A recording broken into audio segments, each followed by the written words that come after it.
Hello everyone, welcome to Fine Slice. Today let's practice piping these beautiful roses on the cupcakes. I chose a color combination inspired by this online image. I will show you a few ways of piping. First, let's pipe on a naked cupcake. I am using a large petal tip, number 125. You will notice a wide end and a narrow end to this petal tip. While piping, keep the wide end at the base of the cupcake and the narrow end towards the top. This helps in forming the delicate petals. I am using medium consistency of the buttercream. I started with making a triangular shape, overlapping each petal. For the first 3 petals, lay the piping tip nearly flat to the cupcake. This gives a closed bud effect. For the next few rows, I slightly raise the tip. The angle should be upwards. Always overlap the points where you start and stop the petals. Your hand should move, forming an arc, something like a rainbow. Coming towards the last few petals, hold the narrow end of the tip straight up to give an open rose effect. You will also notice that my petals are elongated, and for the last row, I didn't form the arc, rather I covered the whole edge completely. For this, keep the wide end touching the cupcake liner.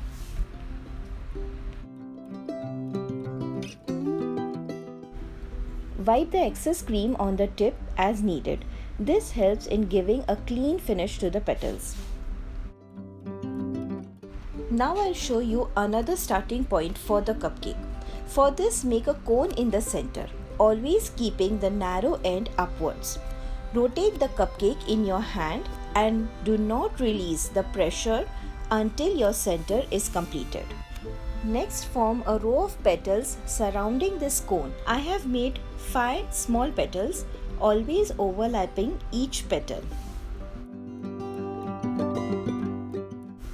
For the next rows, I pipe larger petals, and also to make the blooming rose, I widen the tip's angle towards the outside of the cupcake.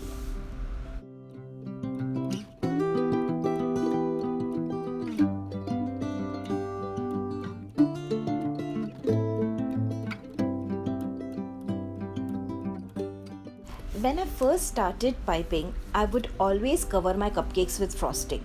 This somehow helped me with my fear of piping roses.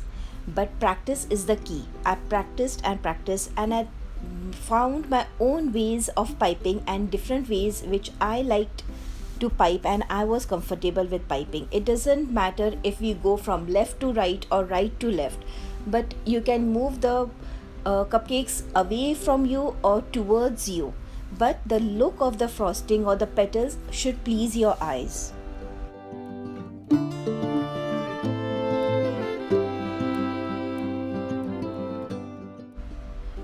I have added yellow frosting in the back towards the narrow end, and I will start piping as before. You will notice I don't count my petals. After starting with the first 3 petals, I continue forming the petals based on the look I go for. If I start with a cone on the cupcake, I wrap it with 5 small petals. But if I'm doing the same on a flower nail, I give it the first 3 petals. This is because of the surface area I work with.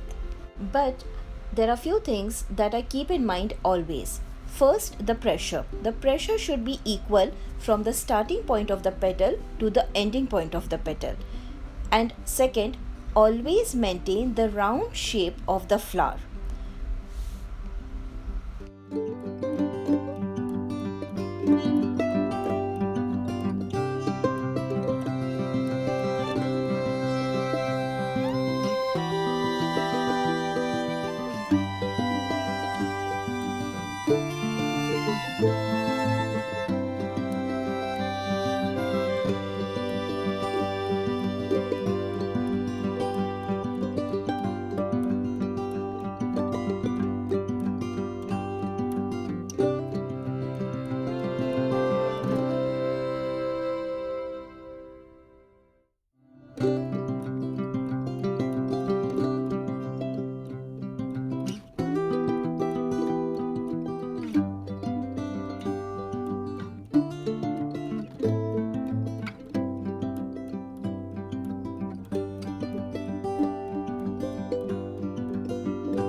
And this is how the roses came out.